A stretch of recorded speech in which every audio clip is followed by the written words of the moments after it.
Shukla and you are watching Crux of Law Academy. अभी हमने बात करी थी चैप्टर 2 के सेक्शन 5 की। आज हम स्टार्ट करेंगे सेक्शन 6। सेक्शन 6 क्या कहता है? व्हाट मे बी ट्रांसफर, क्या ट्रांसफर कर सकते हैं। जनरली हम हर तरीके की प्रॉपर्टी को ट्रांसफर कर सकते हैं, चाहे वो मूवेबल हो, इमूवेबल हो, टेंजिबल हो और इनटेंजिबल हो। सेक्शन 6 कहता है हम हर तरीके की प्रॉपर्टी को ट्रांसफर कर सकते हैं, बस उन प्रॉपर्टीज को छोड़ के जो ये एक्ट में रिस्ट्रिक्ट की गई है या फिर किसी और एक्ट में जो अभी फोर्स में है उसमें रिस्ट्रिक्ट की गई है।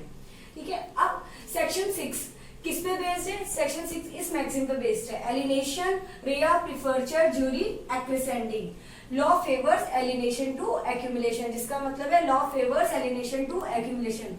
हम किसी भी प्रॉपर्टी को ना बांध के नहीं रख सकते हैं। अब बात करते हैं क्या क्या एक्सेप्शंस हो सकते हैं, कौन कौन सी प्रॉपर्टीज ट्रांसफरेबल नहीं है। Non transferable property under the law और नॉन ट्रांसफरेबल जो सेक्शन 6 के एक्सेप्शंस में बताई गई, ये प्रॉपर्टीज ट्रांसफरेबल नहीं है। अब इसमें बात करते हैं non transferable property under the law, मतलब किसी अदर लॉ में अगर जो अभी फोर्स में है उसमें कहा गया है कि ये प्रॉपर्टीज ट्रांसफर नहीं हो सकती। जैसे मुस्लिम लॉ में कोई चीज बता दी कि कौन सी प्रॉपर्टीज ट्रांसफर नहीं हो सकती, हिंदू लॉ में बता दिया कि कौन सी प्रॉपर्टीज ट्रांसफर नहीं हो सकती, तो वो ट्रांसफर प्रॉपर्टीज नहीं होंगी, तो वहां पे प्रॉपर्टीज ट्रांसफर नहीं होगी। जैसे वक्फ हो गया, कोपार्सनरी प्रॉपर्टीज हो गई। अब नॉन ट्रांसफरेबल में क्या है? सेक्शन 6 का एक्सेप्शंस बता दें कौन कौन सी प्रॉपर्टीज ट्रांसफरेबल नहीं है। कहां से आता है? फ्रॉम ए टू आई तक आता है। ठीक है, हम बात करते हैं एक्सेप्शंस की जो 6 में बताए गए हैं। पहला ए, क्लॉज ए क्या करता है? स्पेस सक्सेशनिस्ट, मतलब ये डिफाइन तो नहीं किया गया है सेक्शन 6 के अंदर, बट ये कुछ 3 पॉइंट बताते हैं स्पेस सक्सेशन के बारे में। Chance of an heir apparent, chance of legacy और कोई भी other possibility of a like nature. Chance of heir apparent मतलब कि हमारे पास ये कंफर्म नहीं है कि प्रॉपर्टी आएगी ही आएगी, लेकिन वो बाय चांस आ सकती है।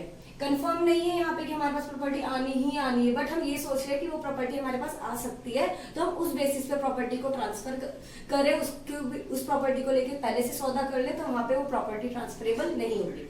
जैसे हम एक एग्जाम्पल लेते हैं, एक पर्सन है, वो क्या सोचता है कि मेरे अंकल है, वो अगर मर जाएंगे तो उनकी प्रॉपर्टी मेरे पास आ जाएगी। क्यों? क्योंकि अंकल का कोई हेयर नहीं है, तो क्या होगा वहां पे? तो इस चांस है कि वही प्रॉपर्टी क्या कंफर्म नहीं है, आ भी सकती है और नहीं भी आ सकती। कोई जरूरी नहीं कि उस पर्सन के पास प्रॉपर्टी आ ही जाए, तो यहाँ पे प्रोबेबिलिटी है। ठीक है, तो यहाँ पे क्या होगा? वो जो ए है वो इस बेसिस पे कि अंकल मरने के बाद वो प्रॉपर्टी मुझे ही ट्रांसफर करके जाएंगे, तो वहां पे वो प्रॉपर्टी नॉन ट्रांसफरेबल होगी, वहां पे हम प्रॉपर्टी को ट्रांसफर नहीं कर सकते। अब चांस ऑफ लीगेसी की बात करते हैं। यहाँ पे क्या एक पर्सन है, वो ये सोचता है कि मेरे जो रिलेटिव है बाय विल या बाय गिफ्ट के द्वारा मुझे वो प्रॉपर्टी को ट्रांसफर कर देंगे। उस बेसिस पे हम कोई सौदा करके बैठ जाए तो वो भी प्रॉपर्टी ट्रांसफरेबल नहीं होगी। अब any other possibility of a like nature, मतलब कोई कंपटीशन में हम पार्टिसिपेट करते हैं, किसी कंपटीशन में पार्टिसिपेट करते हैं और उस कंपटीशन का प्राइस है कि हमें पैसे मिलेंगे, मनी मिलेगी, तो वहां पे क्या है कि वो जो मनी मिलेगी हमें, वो हम किसी और पर्सन को ट्रांसफर नहीं कर सकते। उस प्रॉपर्टी में सिर्फ आपका ही अधिकार है, कोई और किसी और को हम वो प्रॉपर्टी ट्रांसफर नहीं कर सकते। लॉटरी के थ्रू जो हमारी प्रॉपर्टीज मिलती, लॉटरी के थ्रू जो हमें मनी मिलेगी वो ट्रांसफरेबल नहीं होगी। ठीक है, अब बात करते हैं क्लॉज बी की, राइट ऑफ फ्री एंट्री, जिसका मतलब है right to resume possession, right to resume possession.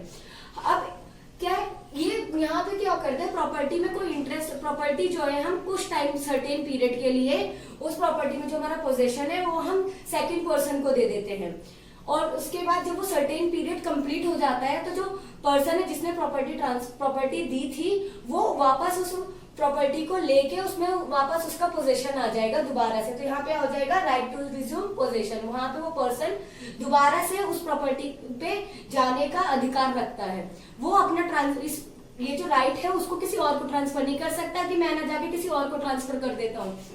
जैसे एक एग्जांपल लेते हैं, एक पर्सन है, उसने बी को लीज पे अपनी प्रॉपर्टी दी 5 साल के लिए, और लेकिन उसने ये कंडीशन रखी कि 5 साल तक तुम्हारे पास जो प्रॉपर्टी है उसमें तुम कोई टैंक नहीं बनाओगे। लेकिन क्या करता है बी, वो कंडीशन को ब्रीच करके उस पे एक टैंक बना देता है। तो वहां पे क्या होता है, जो ए पर्सन है वो अपनी प्रॉपर्टी को वापस ले लेता है और उसमें वापस एंट्री करता है। तो यहाँ पे क्या है, राइट ऑफ री एंट्री।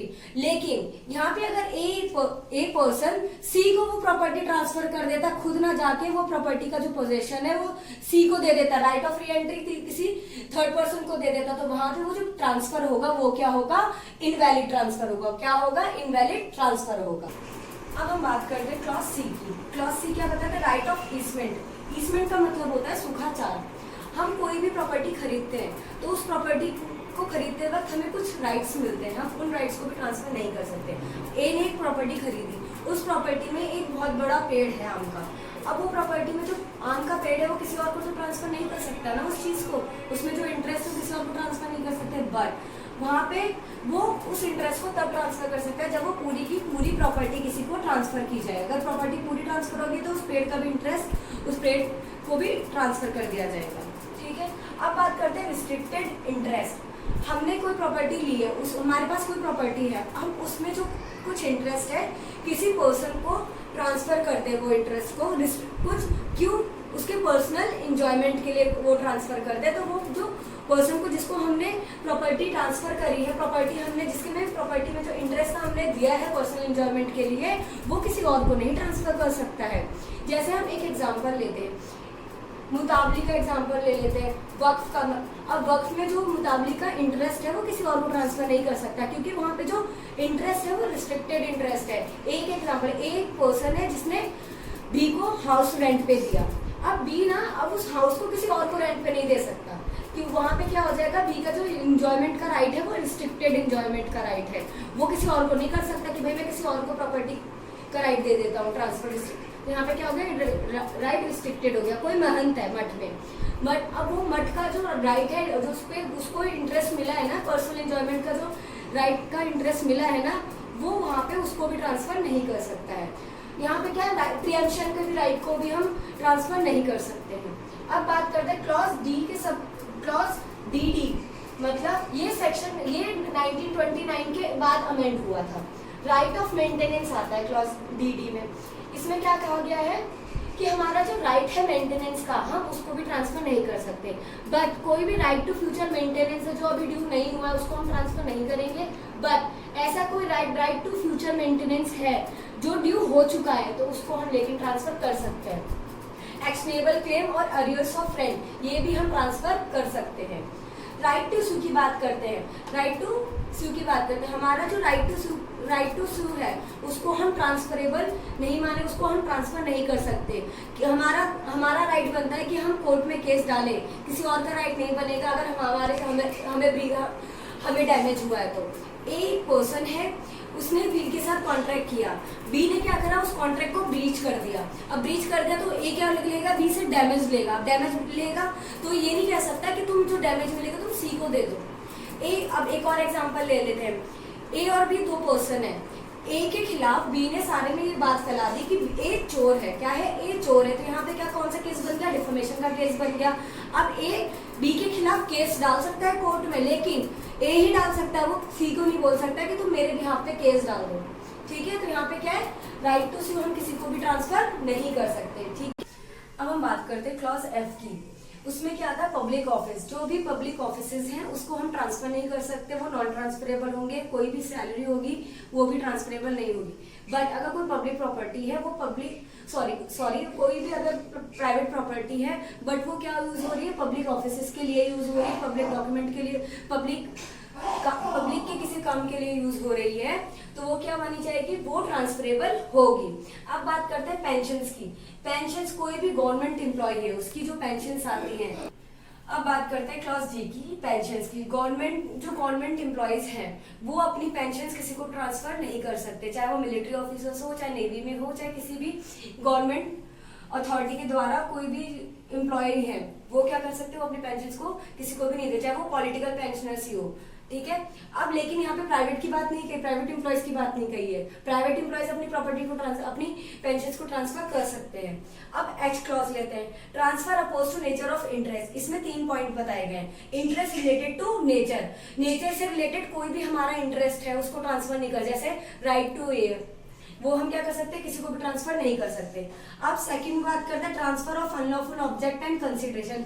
हमारा कोई भी कॉन्ट्रैक्ट जो बना हुआ है वो section 23 of Indian contract act के अंदर फॉल कर गया, तो वो क्या हो जाएगा, वो अनलॉफुल हो जाएगा। तो कोई भी अनलॉफुल जो ऑब्जेक्ट होगा, कंसिडरेशन होगा, उसको हम ट्रांसफरेबल नहीं कर सकते, वो कॉन्ट्रैक्ट हम ट्रांसफर नहीं कर सकते, क्योंकि वो क्या हो जाएगा, नॉन ट्रांसफरेबल हो गया। अब बात करते हैं person disqualified to be transferring. जो पर्सन कैपेबल नहीं है रिसीव करने के लिए, वो इनकैपेबल है, तो वो क्या होगा, उसको भी हम प्रॉपर्टी ट्रांसफर कर दें तो वो नॉन ट्रांसफरेबल होगी, वो इनवैलिड ट्रांसफर हो जाएगा। अब जैसे सेक्शन 136 का टीपी का में बताया गया कि कुछ लोगों को एक्सक्लूड किया गया है एक्शनेबल क्लेम ट्रांसफर करने से, जैसे लीगल कोर्ट ऑफिसर्स हो गए, जजेस हो गए, लीगल प्रैक्टिशनर हो गए, इन्हें क्या कहा सेक्शन 136 के अंदर एक्सक्लूड किया गया है एक्शनेबल क्लेम को ट्रांसफर करने से। बट एक्शनेबल क्लेम के अलावा और कोई क्लेम है, जैसे मॉर्गेज, जैसे डेट सिक्योर बाय मॉर्गेज, उसको हम ट्रांसफर कर सकते हैं। अब बात करते हैं क्लॉज आई की, अनट्रांसफरेबल राइट ऑफ ऑक्यूपेंसी। मतलब अनट्रांसफरेबल राइट ऑफ ऑक्यूपेंसी में क्या आता है, जो टीनेंट की जो ऑक्यूपेंसी है वो क्या होगी, वो नॉन ट्रांसफरेबल है, तो हम वहां पे कोई चीज वहां पे ट्रांसफर नहीं कर सकते। फार्मर है, उसका फार्मर का कोई स्टेट है जो रेवेन्यू जनरेट करता है, वो किस में आ जाता है, डिफॉल्ट में आ जाता है, तो ट्रांसफरेबल नहीं होगा। और कोर्ट ऑफ वार्ड के मैनेजमेंट के अंदर कोई लेसी है, वो आता है, तो उसमें कोई भी जो इंटरेस्ट है उसको हम ट्रांसफर नहीं करेंगे। आई होप आपको